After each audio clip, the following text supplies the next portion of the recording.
Hi everyone, it's Adi from the Human Chapters. We're just going to dive straight into it today. So Human Chapters, a bit of an introduction about it. Humans are living narratives with a past, present and future. These narratives constitute of a number of chapters across the lifespan. The aim of these conversations is to highlight a chapter of the narrative and unpack its connection to other chapters.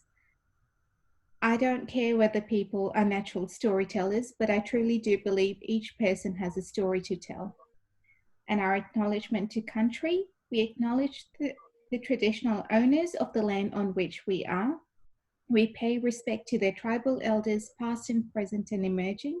We continue to celebrate their culture and we acknowledge the memory of their ancestors. And today we're going to be speaking to Hugo. All right, the floor is yours, Hugo. Hi, my name's Hugo. I'm from United Kingdom. I'm currently 22 years old, and today I just want to be talking about a lot of the transitions and big changes that 18 to 25-year-olds typically go through, and retelling a lot of those changes through my own stories and my own experiences of these changes from when I was 18 to now 22. Beautiful. All right. So Hugo, before we cut out and frozen technological issues started, you were telling us about at the age of 18, what actually the transitions you went through. Yeah. So I was talking about beforehand, before the technology cut out, unfortunately. When I was 18, I went off to university. Which is what a lot of students are doing nowadays. I think 50% of all students are going on into further education, going across the uni. So a lot of 18-year-olds are going through this transition, 18, 19-year-olds. One of the really daunting things about going across to uni is when you're at school, your classes are very small in comparison. Your actual whole school in comparison is much smaller. You know, the classes you're involved in are kind of 30 people, whereas you're going across to lecture halls of like 150 people.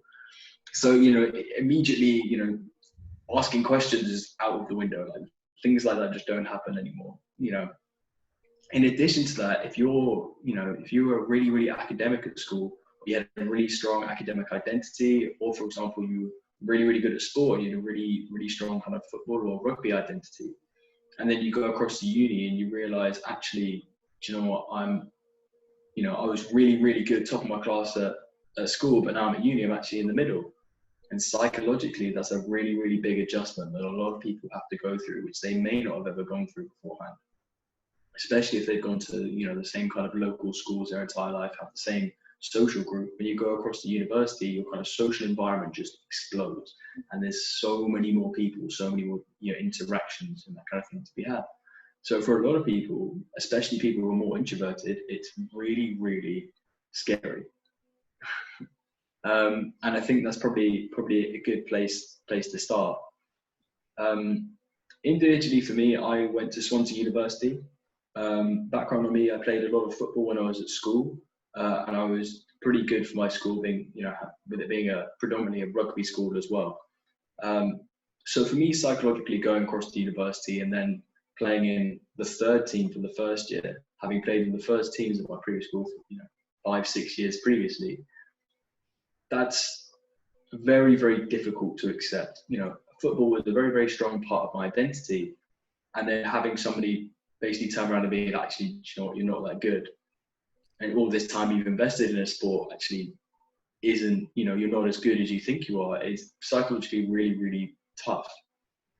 And one of the things that people probably don't understand about when you go across the uni, when you go through these, is especially to do with my example, you can relate, like I said earlier, in terms of if you're really, really academic and you go across there and there's far more academic people there, psychologically it's really, really tough to come back from that realization that you're not as good as you think you are, and that something you invested so much time and so much energy into it, there are other people that are just better than you already. For me, So for me, that was really, really difficult. The other thing as well, having gone across to uni, was I went in through clearing. So it meant that I didn't get student housing. Student accommodation. So what that meant was I had to try and find people online to live in a flat with that I'd never met before. So, having to put myself into even more kind of, uncertain waters in terms of the people I was going to have to live with and all of this. So basically what that meant was for the entire first year at uni, I didn't have any friends really, because I didn't get on with my flatmates, and I wasn't really in the know about, because I wasn't in student accommodation, I wasn't really in the know about all the social events and all those things going on. So I missed out on a lot of that. And what that meant was that I didn't have too many friends on my course. I didn't have any friends in the house. So me having gone from, my school, which is probably bigger than most, across to university, going into this much larger pool and not really knowing anybody was extremely, extremely daunting. And from stories I've spoken to other people, a lot of people go through this change.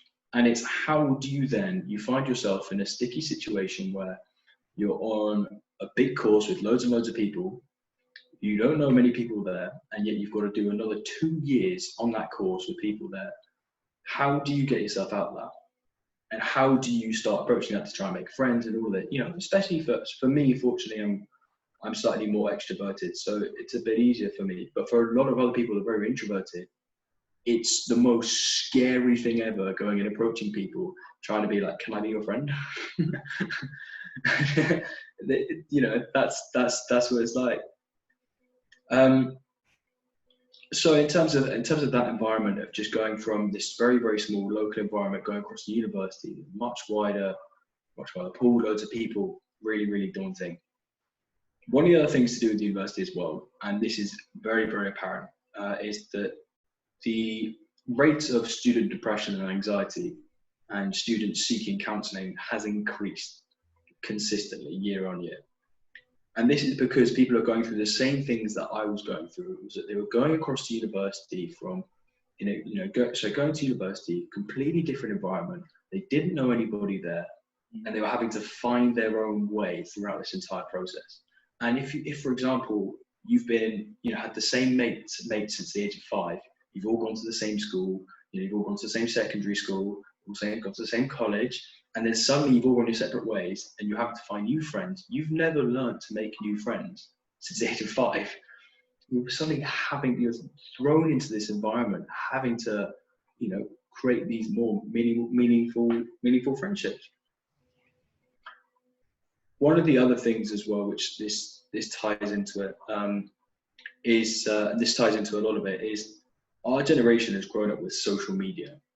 So what that means is, with social media, is that you have what are known as a lot of fake friends. So you have people who are followers, who you follow, they follow you, but actually when it comes down to it, they're not somebody you feel that you could rely on in a situation, or feel like you could really talk to somebody about, if you're suffering with your mental health, with your anxiety, depression, they're not really somebody you can rely on. Now, a lot of people, I think I read a study the other day, for reference, I study sports psychology now, and when I was at university, I studied sports science. But I have a very strong passion towards psychology, so I read a lot of studies in psychology. But the other day, I read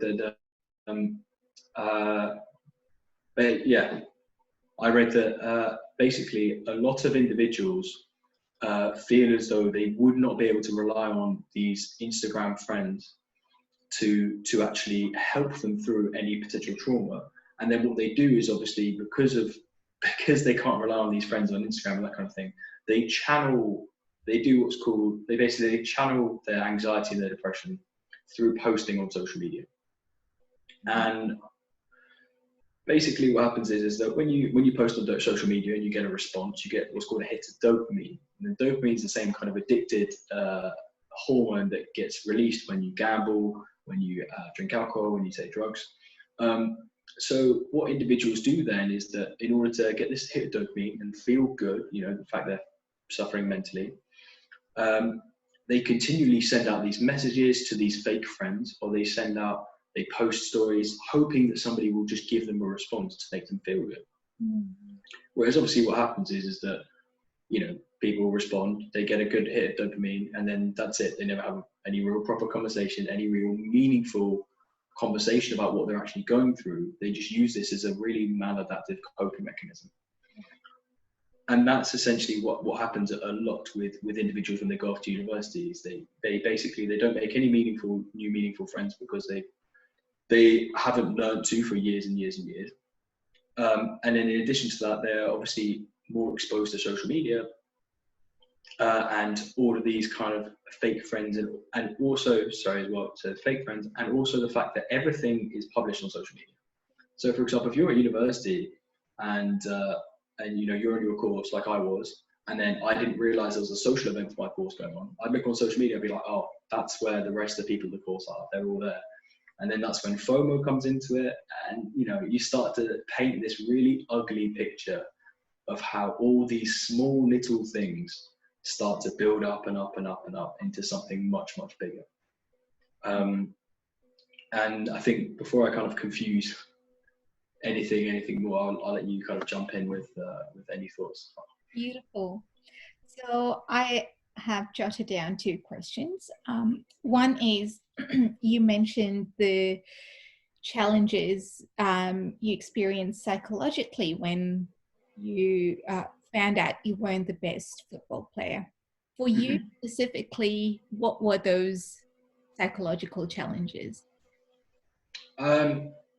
So for me, one of the things that because at the school I've been at previously, because it was a rugby school, I'd always been at the top. So I'd never had to really challenge for my position. I'd never had to really try very hard in training. Naturally, I enjoy playing matches, and I never trained that hard because my place was always kind of guaranteed, whichever team I've been in. It'd been a long time since I kind of tried very, very hard to get into a team. Psychologically for me, so what that meant was when I went across to uni and I wasn't in the best team, I really struggled to change my attitude in training and try and fight a lot harder, because I'd not done that since I was like age 13, because I just had it easy the entire time. So what happened is that actually I got put in the 3rd team. I had opportunities potentially to move up towards the 2nd team and actually do better, but I didn't put the work ethic in, not because I didn't want to, but because I just couldn't force myself to make like the extra 5 yards running, or make the small margins of difference in effort or in training, which I hadn't done previously. And it sounds really, really stupid when you say it like that, because it's like, you know, why can't you just try harder? Why can't you just do that? But the difference was, it wasn't the fact that I didn't want to. It wasn't, you know, it wasn't like, you know, I didn't want to improve or anything like that. It was psychologically, I wasn't paying attention enough in training, because every time I turned up to training, I was on kind of 70% brain capacity. And that's what it had been like for years and years and years. And I've gone through these years of conditioning and that kind of thing. And then I was chucked into this environment, which is more intense, a lot harder, better footballers. And I was really struggling to basically, you know, actually be like, I need to focus all the time in training, and I need to put all my work ethic, because I was used to kind of turning up to training, just, you know, messing about a little bit, enjoying playing, you know, football, and then really focusing on match day and having my focus all there. And that for me was really, really difficult psychologically. The other thing as well was actually that part of the culture at university for sports is there's a lot of drinking, and there's a lot of emphasis on the social thing. And when you go to that completely different environment, whereas at school it's all about, you know, playing, there's no drinking or anything like that, and then you go to university, everyone's like, actually, yeah, you know what, we've lost 6-0 today, but we're going to go have a drink anyway after the game.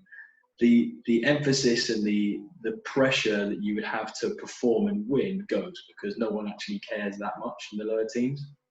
So I've gone from this kind of environment where I cared a lot about winning, the other people in my team cared a lot about winning, I was constantly in the team all the time, didn't have to try very hard, and now nobody cares about winning. I had to try really, really hard if I wanted to get into a team where people did care about winning. And actually it was socially acceptable for me, and it was acceptable amongst the team if I had a bad performance, that no one would care afterwards. So it was a completely different change of atmosphere, and that was fundamentally something that I never psychologically adjusted to over time. I never psychologically adjusted to uni football in terms of the just the requirements. But yeah. Wow.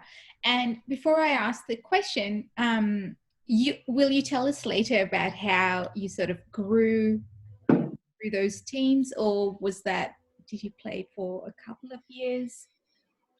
So yeah, with the football for me, I unfortunately for me it kind of ended because I tore my ACL.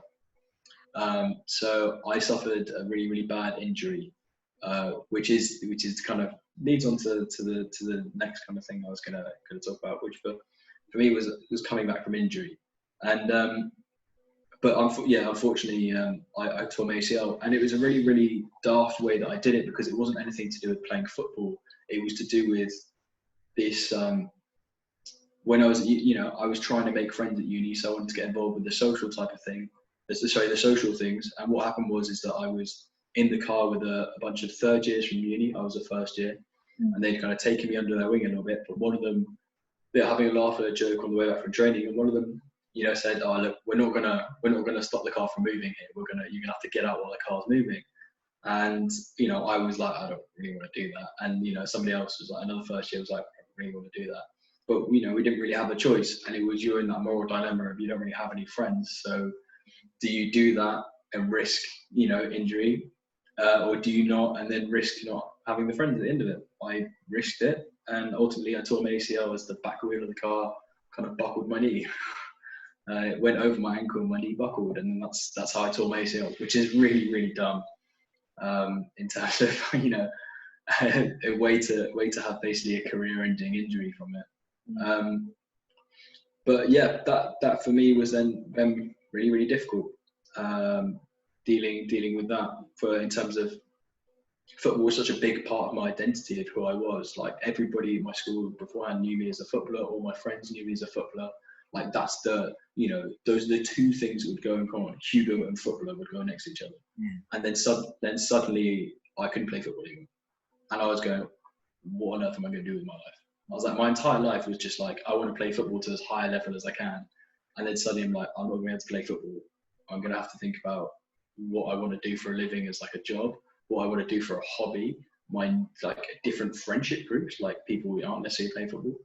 I got to the point where I kind of stopped watching a lot of football, because I found it really frustrating watching professional players and then not playing well, and me getting really annoyed at the fact that, like, when I was younger, would have given my all to play professionally, and even if I was losing a game, I'd have given 110% in that environment just to get a shot at playing professionally. And yet I was seeing these professionals at the time, whilst I was injured, not giving 100%.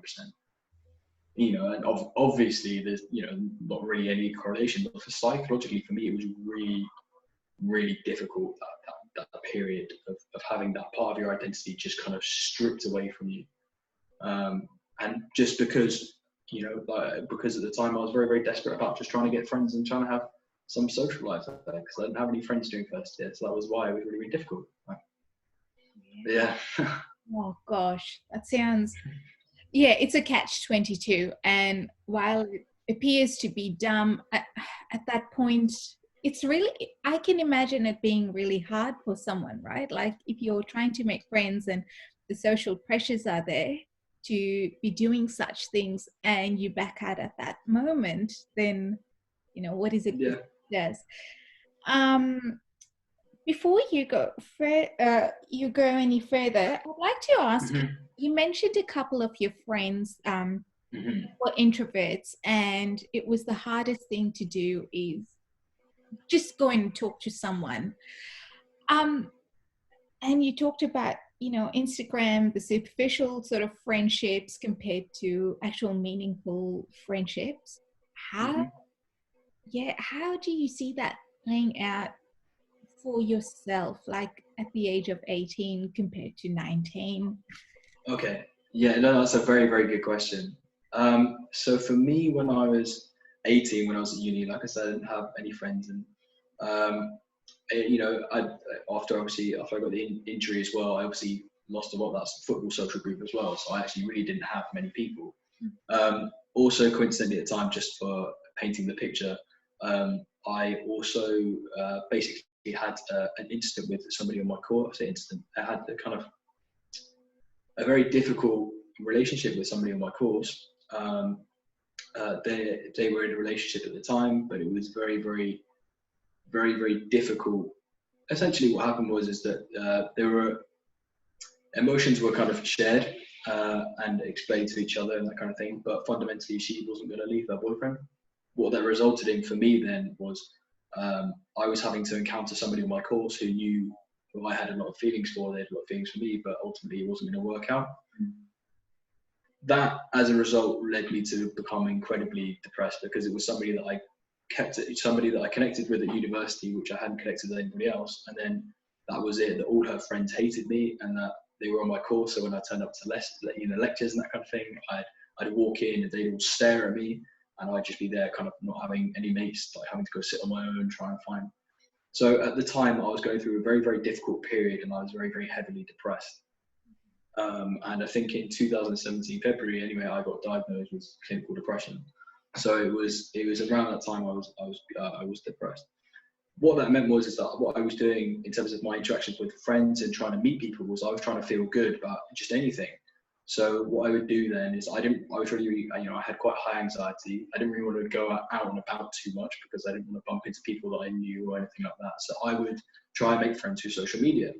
So what I did was I tried to message a lot of people through social media, try and have connections through that. But it was one of those encounters where I didn't really know the people that well who I was messaging or anything like that. So for me, I was just hoping for any response to try and feel good, even if it was like, "Hey, how are you?" and someone just puts "good." I was like, that was really good for me. I just felt really happy at the time because of how low I was feeling. So at the time when I was probably 18, 19, my attempts to make friends and that kind of thing, because my anxiety was quite high and I didn't really want to go meet people in person, I was sending a lot of messages through social media, going through things like dating apps, trying to speak to people that way, which for me is like not a way that I would normally operate. But at the time, because I was so anxious, I was going about it that kind of way. Now, I think recently, so earlier this year, I started and finished the job at Waitrose, but that was a similar, if you can imagine going to a completely different environment, which I'm not used to, similar to me going to university. Mm-hmm. How I approached the university one, I was very, very anxious, very, very introverted, messaged a lot of people through social media, didn't have much face-to-face interaction with people.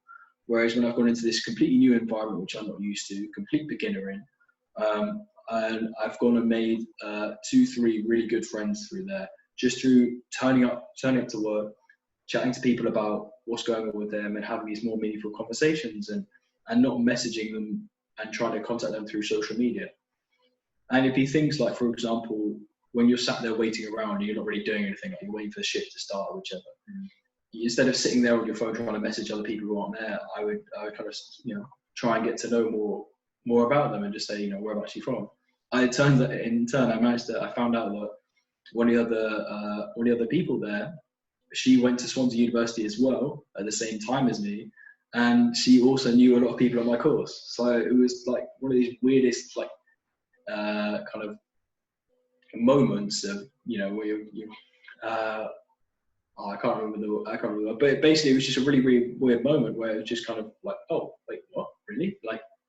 And it's something that I would have never been able to do when I was 18 because I was too anxious and afraid to speak to people that I didn't know and just have general chats with them about what they were doing, what their plans for life were, what their kind of, career path was, like where they've been, things they've done, the kind of person they were. And then as you get to know them a bit more, you get to know, things about their family and, more personal things, like for example, their parent was unwell, that kind of thing. So you see them and you're like, oh, I heard your dad was really unwell. How is he? And that's how you start to develop these more meaningful relationships. And that's what it was for me, is that I kind of learned that art of slowly getting to know people more naturally, in a more natural setting, as opposed to just messaging people straight off the bat on social media in this kind of gung-ho approach and just hope that they would respond and that would be it, boom, like we'd have a friendship. And that's the lesson that I kind of learned. Instead of going for this instant trying to get a friendship, just letting it build gradually over time. But the one thing as well I wanted to incorporate that is how for us having grown up with social media, everything on social media is instant. You get instant gratification through social media. For anybody that knows as well, there's a talk by Simon Sinek on this. He's very, very good, and I listened to a few of his things. But essentially, he's right in saying that it's very, very easy for us through social media to get instant gratification. Like, for example, if you want to order a taxi, just get it straight away, you know, get an Uber. For example, even things like dating, like you just swipe right on Tinder and that's it. Like, boom. You don't even have to go up and just be like, hey, how are you? Yeah, you don't have to have these awkward interactions anymore. So for a lot of people, they expect instant reward. Yeah. But the things that you don't get instant reward for are relationships and job satisfaction. And I think it cannot be more evident for relationships, in that, having seen me go through this very, very, like I said, gung-ho, direct approach of trying to build relationships and just be like, you know, send 2 messages and be like, yeah, we're best friends. You know, realizing that it didn't work and that they need to grow more naturally, and then having, you know, evidence that I've gone back into what Waitrose, and seeing it grow over time, and you know, becomes friends that way. And I think for a lot of people, you know, at my kind of age as well, or younger, is that they have to go through that learning process later on. And things like relationships, that they take time to grow, and not everything happens instantly. And that's been a really, really difficult lesson, I think. And that resonates, I think, with quite a few people in my kind of age category. Absolutely. That's a really, yeah, well articulated sort of response to the question. Thank you. My other question, okay, so this is in 2 parts. So when you're 18 and you need to go up to a person, you're super anxious about how you're going to strike up a conversation. What does that anxiety actually look like, present as in your body? And yeah, I would love to try and understand, what are the thoughts that go through your mind at that stage? Okay, I've got some. I've got a couple of good stories about kind of anxiety. Okay, so as like an overview, if you know, like going up to somebody to go speak to somebody, I think I remember. I think it is probably in like a bar or that kind of environment. I think I saw somebody that I kind of recognised, so I went up to go speak to them, and obviously at the time I was, you know, something in my head, and you're looking at the person thinking, right, I'm going to go up to them, I'm going to say something. You're like, what am I going to say? I have no idea. And then you're kind of walking closer and closer and closer, and you're kind of starting to sweat a bit more, and you start, you know, thinking, wait, I haven't thought of anything to say. Why am I still walking towards them? Why am I still walking towards them? And then you get there and you kind of say, oh, hi, I know you. And they're like, I don't know you. And I was like, where do I know you from? And it's just this kind of, you like freaking out, and like, you've no idea what to say to the person. I think she responded in the end just saying, oh, I think we're on the same course. And I was like, yeah, cool. And then that was it, and that was the end of the conversation. And it was this, you know, once it was done, you were like, okay, thank God. But at the time, you were just, when you were, you know, having to go strike up a conversation with somebody like that, in that kind of direct way, where, you know, it's not as though somebody's introducing to you, you know, taking the edge off it. It's literally just you and them. The anxiety levels are obviously sky high. You know, things like you're sweating, your mind is going absolutely loopy. But afterwards is the biggest one, in terms of the impact it has, because you're then like, oh my God, I can never speak to that person again. Next time I go into a lecture, I can't even look at them. They're going to be so embarrassed. Like, they're going to go tell their friends about me in terms of like, oh, like, you know, this guy's such a weirdo and this kind of thing. And it's just so debilitative from that kind of perspective. I think one of the stories to do with anxiety that I had was when I was at uni, I lived about 20 minutes away from 20 minutes walk from like the supermarket. I remember at the time I was, you know, in the wake of all this stuff to do with the girl, and I was very, very anxious about kind of going out and seeing people on my course and having to have these conversations with people, you know, these kind of small chats and that kind of thing. So I started walking into town.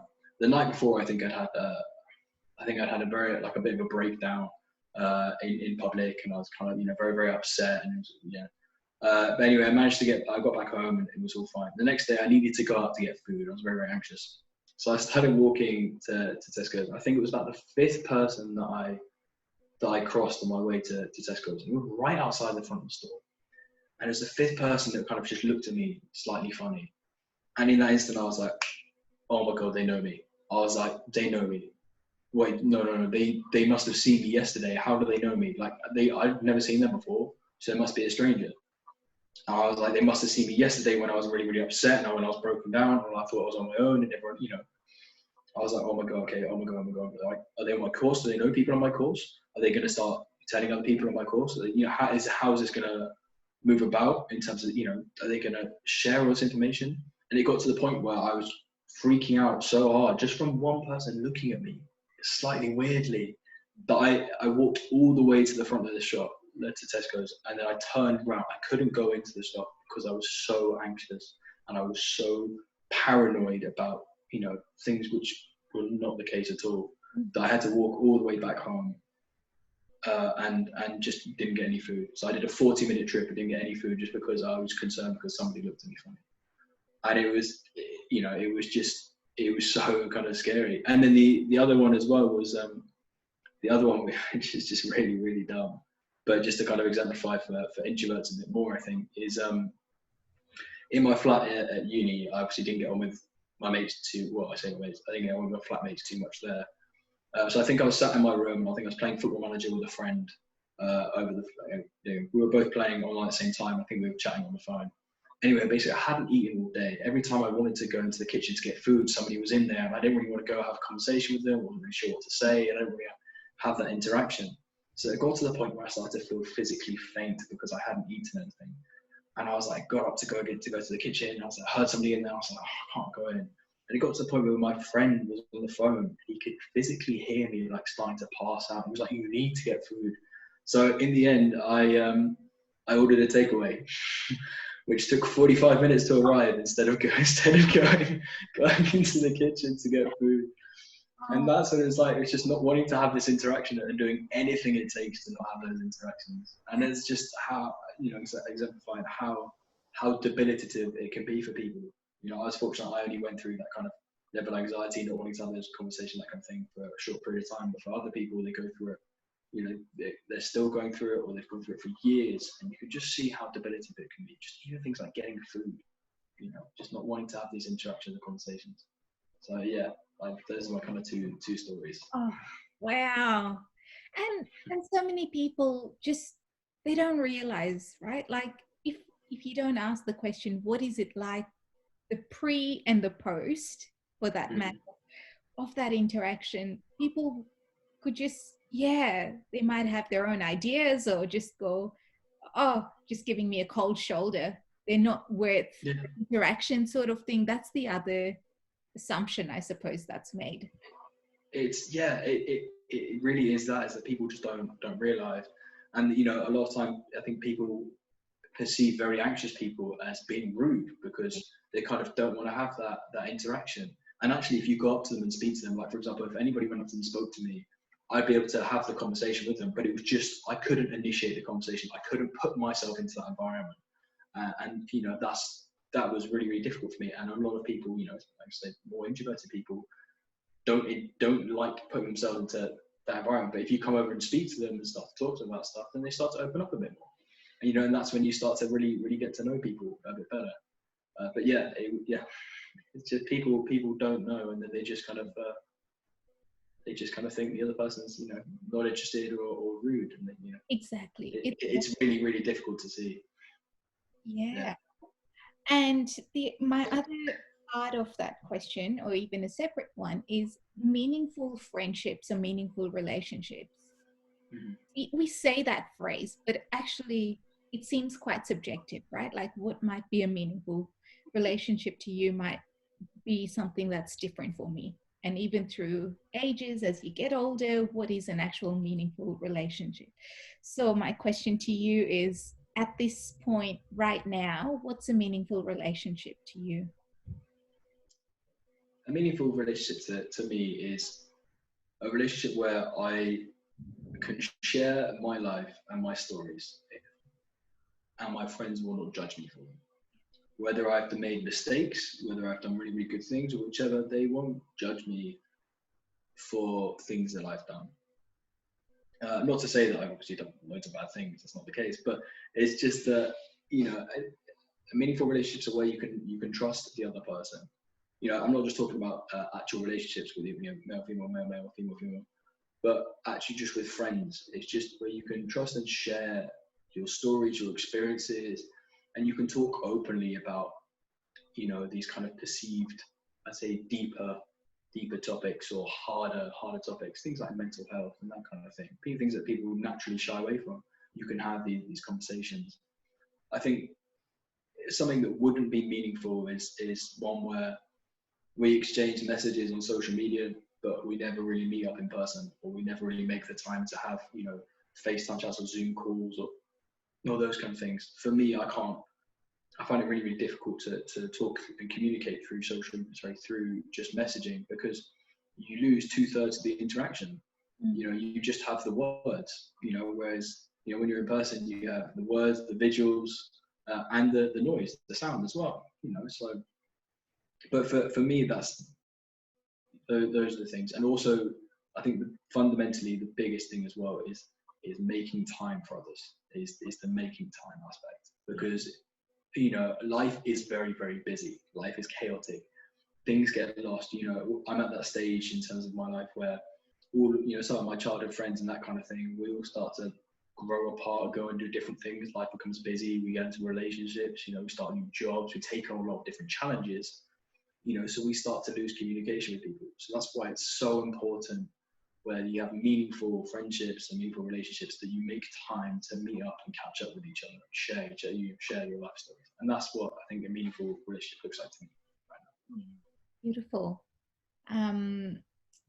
Now, before I will always have questions. So That's all right. I love questions. what other points did you have to share with us before I ask you all of my other questions? Okay, so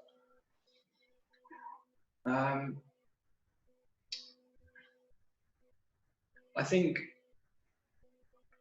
for me, one of the other things I kind of want to talk about is this concept of identity. You know, who you identify as, what kind of things make up you as an individual. For example, for me, previously for me, I was 100% my identity was football. I had like one identity, which is football. Now, this is when I was 18. I had football. Now, football is part of my identity, but I also have psychology, sports psychology. I'm also a carer as well. I help look after my brother. I play a lot of chess as well, so that's definitely part of my identity. I'm also looking at becoming a detective as well, so I've started going, you know, a lot more towards that, and I've started to branch out to have more aspects of my identity, more things that make up me as an individual. You know, and then of course I've got my mental health stuff as well. You know, I'm a very big advocate for mental health. I'm trying to set up an Instagram account called Life on Mars, where I can share my stories and also talk to my friends in a, you know, casual setting like this, so they can talk about their experiences and that kind of thing, things that resonate with a lot of other people, you know, not too dissimilar from what you're doing here, you know. So, you know, those are the kind of different things that I've got with my identity now. Whereas previously, I obviously only had football. And then I think a lot of the time, what people, one of the issues with identity when you're growing up is that people identify as one individual thing. So let's say they really, really like maths. So they identify as like a mathematician. Therefore, they think they have to go down a career path involving maths. Naturally, traditionally, like when you're kind of in your teenage years, you go through all these different trial and error of taking on new identities. That's why you have like the cliche like gothic phase and that kind of thing. You know, people trying to figure out who they are. But as we're going in more into kind of further education, more people are, you know, going into education later on, this concept of figuring out what job you want to do based on your identity and who you are keeps getting prolonged, because people are given more opportunities to try and figure out what they want to do. So what that means is that people are figuring out the job they want to do at a later date more and more and more. Whereas traditionally, obviously people, I'd say, like my parents, like once they finished a university degree, that was it. They knew the job they wanted to do. They were working towards that job, and it was very, very straight. Whereas for me, only this year, I'm 22. This year, I've decided that I want to be a detective, and I didn't want to do sports psychology, despite the fact I'm doing a master's in sports psychology. So this kind of change in terms of what you want to do with your career, and this pressure, to know who you are, what career you want to do. I would say it could not be greater for people who are 18 to 25. And that there's an expectation, and this is highlighted across social media, where people go to university, they come out of university, and you hear these select stories of people that go straight into the job they want, and they're earning 30 grand a year or something they're going straight into exactly what they want to do, and they've got their life nailed. The same thing with relationships being displayed through social media. Like somebody's in a relationship, long-term relationship, they're starting to get married. They're doing different stages in their life.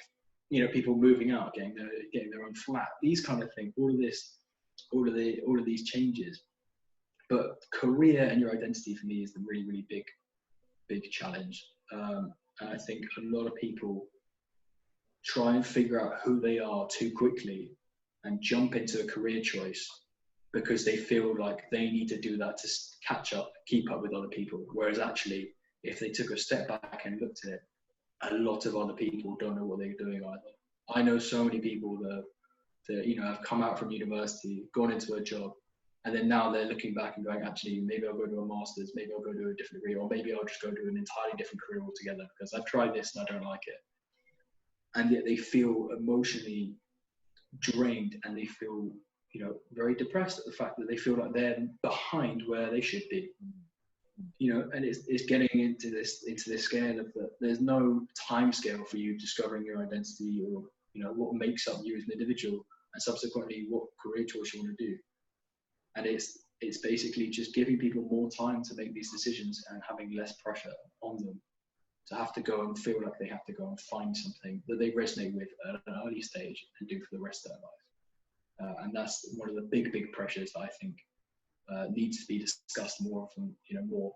That people feel there's kind of less pressure to have to go and do something which they're not sure about. Absolutely. So I'll go a decade further from where you are and say it's a very similar thing, right? So the society or the social trajectory says you have to go to uni, get a job, get married, have kids, get a house, all of those things. Very, quite a linear sort of system to do it. And not everyone is there. But in fact, now more than ever, there are not many people, or they're challenging that trajectory and going, well, why do I have to do it? And because of those challenges, and we have so many opportunities in today's world, right? As you've said, the difference between you and your parents, the opportunities are they're abundant. If you're in depending on what part of the world you are, you have 10 million choices. And that in itself probably isn't such a great thing, because then you have the choices too much, right? Exactly, yeah. But I've spoken to people in their 40s and in their 50s and in their 60s, and each sort of succeeding decade, they're going, no, we shouldn't necessarily be following the social trajectory. It's what works for you, because the pressures and demands of today's world are very different from what they used to be. I'm not saying they're easier or they're harder. They're just different. Yeah, no, I agree. It's an ever-changing picture, and every generation is constantly having to learn a different way of navigating their route through life, and having these expectations or feeling this pressure that they have to have navigated it the same way that their parents did, or the predecessors did, and kind of actually just accepting the fact that they'll go at their own pace and they'll navigate in their own way. And actually, once they do that, you probably find that you'll navigate it a lot quicker and figure out a lot quicker if you give yourself more time. But it's just it's that ever-changing picture of each generation going through something different. Our parents didn't go through a generation with social media. When I have children, my children will go through something entirely different. There'll be a new era of social media or something even more. Absolutely. So it's an ever-changing picture. That's it. Okay, so did you have more points you wanted to share with us? Because I do have a couple of questions related. No, I'll tell you what, fire away. Fire Okay, away. so I'll take you back to your ACL injury, and you said during your recovery you were diagnosed with clinical depression. What was that period actually like? What, the injury or being diagnosed with depression or Yeah, both? both. So that sort of journey Okay. from injury. Okay. So I was diagnosed with depression in February, and I probably got my leg injured in April. April. So I'd kind of already been depressed before I got my leg injured. And then in addition to that, I didn't actually realize that it was my ACL. I went to a physio, and he basically said, it's just some bruising around the joint. It's nothing massive. And it was only until November time that I actually had the operation of my knee for my ACL. So actually, it was probably like a year and a half. I was actually injured or not able to play football, at all long term. And then across that entire period, I was obviously still depressed as well. Initially in February, I sought out counselling. So I went and had counselling. I think I got given 4 sessions. The university was really, really good in the fact that you could go to the student services. They had on-site kind of, they're not counsellors, but they were basically people that sit and listen to you and talk you through stuff. And then if you were really, really bad, or you were suicidal or whichever, then you'd get moved on to the counsellors. So that's where I went, and they were really, really good and really, really helpful in helping me paint a different light on what I'd, on everything, paint a different light on basically everything that had happened previously with me. I always took a lot of onus on and took a lot of responsibility for things that actually I shouldn't have, and it was kind of relieving me of that pressure of feeling like, I can't control other people's actions and that kind of thing. So from a counselling perspective, like, that taught me a lot of lessons individually for that. But fundamentally, I got injured after that. I still had all the same issues that I had beforehand in terms of, I still didn't have any friends. I still had this altercation with this girl on my course. My brother was still unwell. None of these things had changed fundamentally. So although the counselling was really, really good and helped me cope a lot better with that, the counselling actually finished, I think, around about April time as well. The next year of not being able to play football, having to kind of look after my brother a bit more, still having to deal with these people on my course and that kind of thing was incredibly, incredibly stressful. I basically had to change the way I operated. So normally I'd spend all my time revolving around football. So my day would be planned around football. When I could go to football training sessions, then I'd do work. Now I was having to set an entirely new routine. So I'd have to get up, go on my crutches. I'd have to go to the library, sit down for a few hours and study in an environment which I'd never been in before. I'd never really gone to the library before. Yeah. Going there and formulating that routine helped give me, I want to say, a purpose or meaning. It wasn't the fact that actually if I went to the library and did some work, that like me doing that work gave me some form of meaning or purpose. It was the fact that the routine and the fact that I knew I was progressively working towards my recovery from football, and I was working towards this goal of my course and my degree, and also just in terms of me trying to become a better person, was the thing that drove me there and the thing that gave me a purpose and meaning. Like I said, my identity was entirely football. So to have that stripped away from me basically meant I was questioning what on earth I was going to do with my life. And fundamentally I was. I had no idea kind of who I was at that point in time. But creating that structure for myself of getting up in the morning at a certain time and just going through the motions sometimes. I didn't enjoy studying. I didn't enjoy going to the library, but just doing it so that I felt some sense of momentum and I could move forward. Ultimately, I'm not going to use my sports science degree. I'm not going to use my sports psychology degree now. I'm going to go and become a detective. So ultimately, actually, me going to the library and working on that stuff had next to no effect, on my career path. But it was just, it gave me a sense of purpose and meaning, which I hadn't had in my previous bit of time at university. So creating that routine was really important for me. The other thing as well was I started to avoid watching football sometimes. That was because obviously that just brought my emotions down, which made me feel really, really depressed about the fact that I was injured. And also just reminded me that I couldn't do the thing that I really, really love to do. And so obviously that was really, really difficult not watching the football, but I was also buoyed by the fact that Chelsea, the team I support, were having a really, really bad season, so it wasn't great watching anyway. So there was that as well. And then in terms of how it relates to my brother, obviously my situation with my brother is very, very ongoing. But at the time, having that situation with my brother provided me with a different focus. One of the things I were like at the time, my brother was throwing up after meals quite a lot. So he was displaying bulimia, but the cause was I think he had colitis, which is like an infection in the gut. So he was throwing up a lot after meals. The girl that I had the previous altercation with, she was bulimic.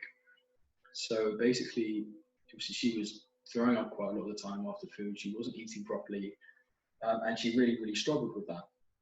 She then, at the time, didn't really talk to anybody about it. She mentioned it to her boyfriend, but her boyfriend didn't really support her. She mentioned it to her parents, and her parents didn't really support her. So I was the kind of person that helped her out quite a lot with that. Mm. Psychologically, then for me, once that all ended, was then I'd gone from seeing one person being bulimic, and then I wanted to see my brother being bulimic. And that was a constant reminder of everything else that happened with the girl all the time and all the negative effects of that. So, despite the fact that I was depressed and gone through this and I gone to counselling, I was now faced with more stuff that I had to cope with psychologically. Mm. Having a routine is not going to fix that. Just occupying yourself and making yourself busy isn't going to fix that. So for me, I had to invest it into something different and invest my time. And what I did was I was like, I couldn't be there for the other person, for the girl. So I'm going to make sure I'm going to be there for my brother. I'm going to try and do my best for him. And that's what I did, was I invested my time there. And I tried to focus more on how I could maintain that more happy relationship with my brother at the time.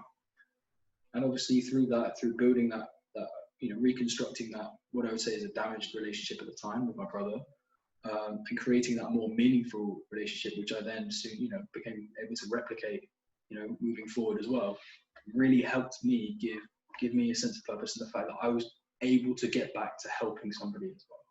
And that displayed to me and showed me my purpose, or I say the thing that I attribute my purpose in life, which is to help other people. Mm-hmm. And up until the point I was 18, 19, I had no idea that that's actually what I really, really valued about life, was helping other people or helping others who are struggling. And that's led me to where I am now with my establishing of my social media account, talking about mental health. I'm always there to help people. I'm always talking to my mates that, they're always giving me they're always talking about, different issues, their troubles and that kind of thing. And I'm always giving them advice, listening to them, and pointing them in the right direction as well. Up until that point in time, I had no idea that's what gave me meaning. But that's fundamentally the one thing that really helped me through that entire period was me finding out that my inner calling, so to speak, as cringe as it sounds, was to help my brother, and that's what I was able to do. And to just kind of end on a nice note as well. I remember going to a CAMS appointment, which is basically for it's a psychiatrist there. It was to see basically our family, to basically just to do with my brother and his kind of mental health. And we had to sit down, my brother into another room with a psychiatrist, and there were some junior psychologists there. And basically, for the first time I think ever, I'd kind of spoken about my brother to somebody who wasn't my parents, in this room in front of my parents, talking about all these things that I realised about my brother, and talking this in a very, very open way and just shedding light on the entire situation. And then, at the end of it, for my dad to turn around and say, "Look, Hugo, I never knew you could do that," and that was amazing. The fact that you were able to just highlight all of the things that have been going on and just, be so insightful about all the things Piers was going through. And I, up until that point in time, never had a clue that I was really good at that. That I was very perceptive on that. Mm. And it's that kind of emphasis of, through what was, the most difficult period of my life in terms of not being able to play football, being depressed, having to deal with all this, stuff on my course, not having friends, all of this stuff. Finding something so simple in the fact of just helping somebody else that led me to kind of turn my life around from that point of view, I think is really, really, I don't know, just kind of, I don't know, very nice. Yeah. Yeah. Yeah. But yeah. No, that's, yeah. So that's there you go. Okay. And the final wrap-up question is three main key takeaways. Now, one for the likes of myself who doesn't know what someone with anxiety might be going through. Okay. And the person might find it difficult to initiate an interaction, and they might seem cold or whatever. What should I be mindful of? And then the second part of the three key takeaways is for someone who is introverted and who is anxious. What can they do to, help themselves initiating an interaction? So for one of the things that's really, really important, I think, when you encounter, anybody, just full stop, is to have this open perception and just to give them leeway. And basically what I'm saying is give them a chance. Somebody who's very, very anxious, they will not come up and speak to you and that kind of thing normally. They will not open conversations. So they may come off as rude, they may come off as push-offish, So you as an individual just need to have a very, very open mind. And you need to be very open to the fact that they might not be in a good place themselves. A lot of the time when people are going through mental health difficulties, they really, really struggle to act nice to other people who aren't, because you have this innate hatred, or you feel like you've been really, really hard done by. Other people don't understand what you're going through. It's really, really difficult for them to know what you're going through. So what's the point in trying to explain to them? They can't help you, that kind of thing. So you tend to avoid conversation and sometimes a bit rude.